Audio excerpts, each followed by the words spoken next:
దేశంలో ఎక్కడ లేని విధంగా ముఖ్యమంత్రి రేవంత్ రెడ్డి గారి నాయకత్వంలో రైతులకు రుణమాఫీ చేశామన్నారు మంత్రి పొన్నం ప్రభాకర్. ఇప్పటికే ₹1,00,000 లోపు, ₹1,50,000 లోపు ఉన్న వారికి రుణమాఫీ జరిగిందన్నారు. వచ్చే వారం రోజుల్లో 2 లక్షల వరకు రుణమాఫీ జరుగుతుందని తెలిపారు.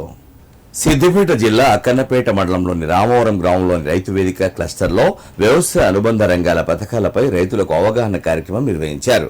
ముఖ్య అతిథిగా మంత్రి పొన్నం ప్రభాకర్ హాజరై మాట్లాడారు. మారుతున్న కాలానికి అనుగుణంగా వాణిజ్య పంటలు వేసి అధిక ఆదాయం వచ్చే వాటి వైపు రైతులు మొగ్గు చూపాలన్నారు. సాంకేతిక సమస్యల వల్ల రుణమాఫీ పూర్తి కాని వారు వ్యవసాయ అధికారులకు సమాచారం ఇవ్వాలన్నారు. గృహజ్యోతి ద్వారా 200 యూనిట్ల ఉచిత విద్యుత్, 500కు గ్యాస్ రాని వారు మండల ఆఫీసులో ఫిర్యాదు చేయాలని తెలిపారు. మీకు కావాల్సిన పథకాలపై దరఖాస్తు చేసుకున్న నుండి బ్యాంక్ లోన్ల వరకు తమ కార్యాలయం చూసుకుంటుందన్నారు. గౌరవల్లి ప్రాజెక్టుకి 431.50 కోట్ల రూపాయలు విడుదల చేసింది. వ్యవసాయంతో పాటుగా వ్యవసాయం రోజు పని చేసుకుంటే ఎకరానికి ₹4,000 పూర్తి అనుకోండి.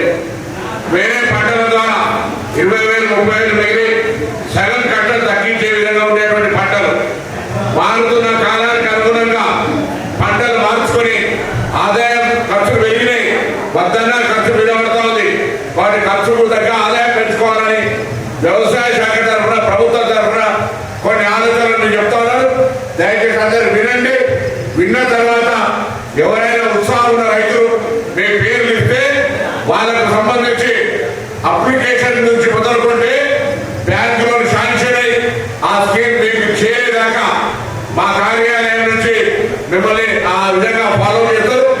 అప్లికేషన్ నుంచి బ్యాంకులో చేరేదాకా మా బాధ్యత మనం పనిచేస్తారా. దయచేసి మీరు ఎవరెవరు ఉత్సాహం ఉన్నారో వాళ్ళంతా మీ పేరు రాజీవని సందర్భంగా నేను కోరుతా ఉన్నా.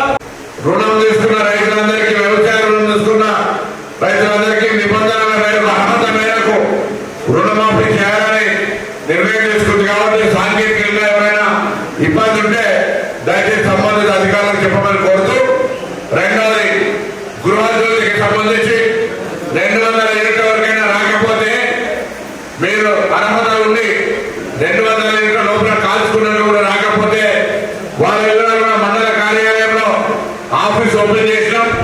వాటి వివరాలను ఫిర్యాదు చేయమని కోరుతా ఉన్నాం. అక్కడ ₹500 గ్యాస్ సిలిండర్ కూడా ఎవరికైనా రాకపోతే.